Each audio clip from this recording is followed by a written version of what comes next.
Good morning. Welcome to another Kerfuffle showcase. I am delighted today to have Nick Lyons here. How are you, Nick?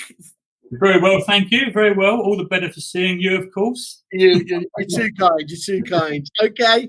NoLettingGo is obviously your fantastic company, Nick. Yeah, my baby.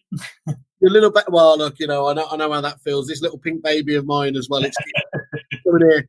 And we're here today to talk about, obviously, an introduction, Nick, but to talk about as well inventory and compliance made simple. I think we were just having a little bit of a giggle off air there, weren't we? We were talking about it's the area that nobody really wants to have to do, but is absolutely vital and necessary to do, isn't it?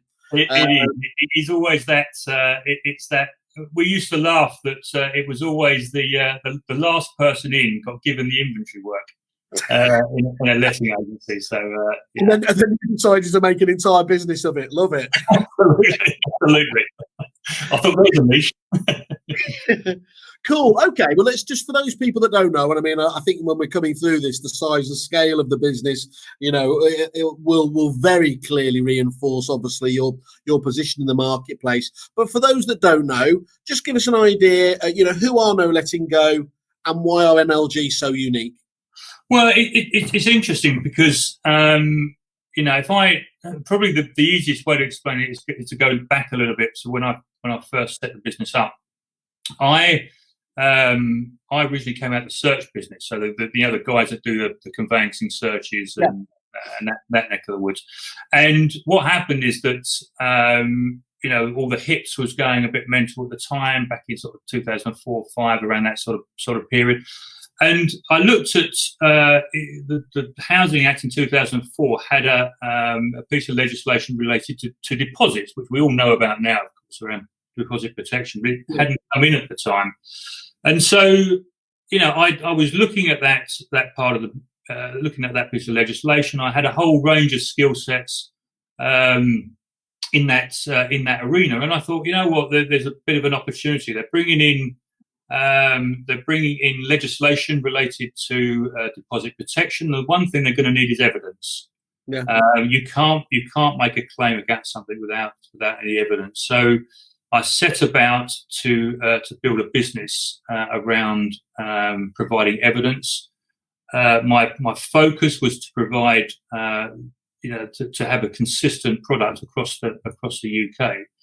And I set the business up early 2007 and decided, okay, this is what I wanted to do. And actually, interestingly, when I did a whole load of due diligence in the early days, and I spoke to loads and loads of agents, 2005, 2006, 2007, this time, and sort of saying to them, right, okay, do you know about the legislation? What's happening? What's your problems with suppliers? And there were three big things that come out of it. So, and people were saying to me, we have a massive problem with consistency.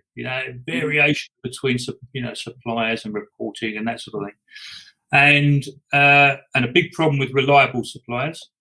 Yeah, and then the last one was a real issue around accountability. People not taking accountability for when they made mistakes. And the problem with evidence-based business is it's quite subjective. What's clean to me, clean to you, clean to somebody else is quite subjective. So I made those the core values, and then set NoLettingGo up and said, look, if we get that right, those three elements right, then I think it will serve a brilliant service to the lettings market, and set about on this journey to do that. If you show that first slide, Si. Yeah, let me just check that I can do this. My technical skills are look at that. So if you look at over this 12, 14 year sort of, what is it now? 2007, so 13 years. I'm testing my maths now. 13 years in the industry. In the inventory business, we're now at over 75 regional offices. So, so it's a decent size business. We provide cover to anyone on a national level. So we've actually got something like 400 or so clerks on the ground, clerks and inspectors on the ground, providing service to around about 2,500 letting agents, letting estate agents, and of course in the landlord market as well. So a truly national service, basically, Truly national service, yeah, absolutely. It's very much focused on a whole range of letting agents to sort of cover all their needs, if you like, on that side. And why did you, obviously looking at that amount, why did you go down the franchise model? What was the thinking there? Well, it's quite interesting because I had experience, I've experienced in the corporate world, I've experienced in being employed models in place, and also was for my sins was a franchisee for Remax back a number of years ago. I had 3 of their offices. The big red balloons. Yeah, the big red balloons. So I had 3 good offices in Kent at the time in the early days. So I had a lot of experience of being a franchisee.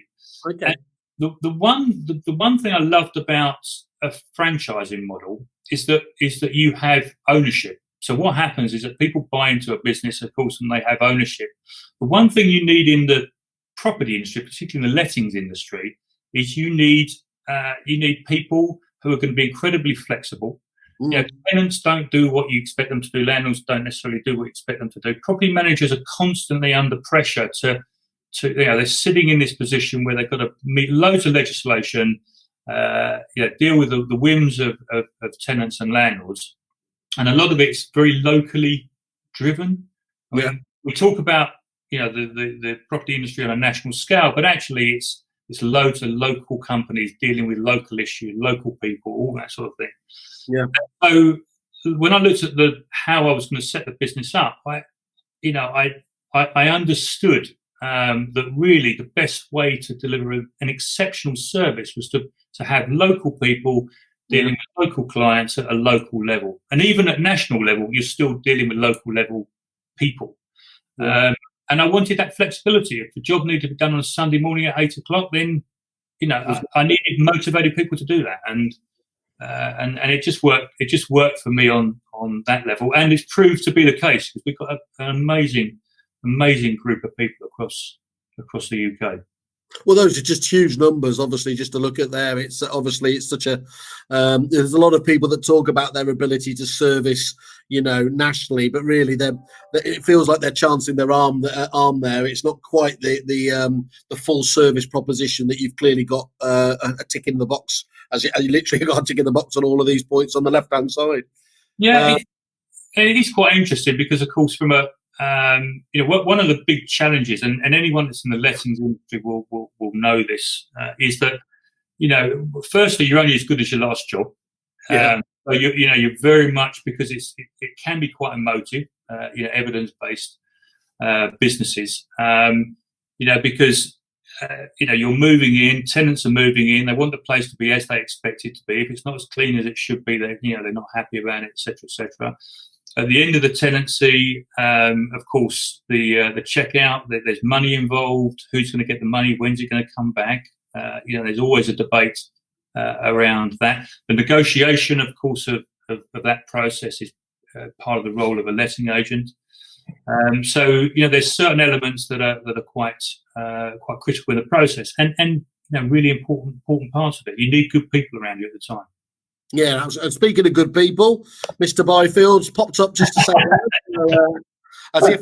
as if perfectly on cue. So that franchise model, as you said yourself, really allowed you to tap into the local talent. It sounds like that when delivering a localized service, of course, is absolutely vital, isn't it?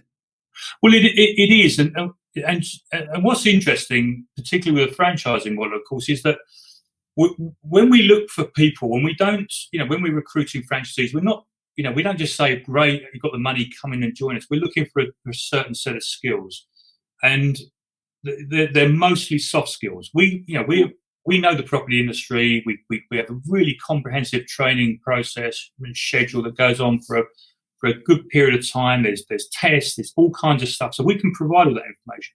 But what we can't provide is, and what we look for is soft skills, is attitude, empathy, understanding of problem solving, all those different issues that you need to deal with. We're taking a lot of problems away from property managers, so they rely on us to do a job. So that's a critical part of our process. Super. Fantastic, Nick. Well, look, absolutely great. Great to catch up with you on a Friday again, and soon we'll be able to go for a drink. But for now, thank you very much, Nick. Lovely. Take care. Cheers, Simon.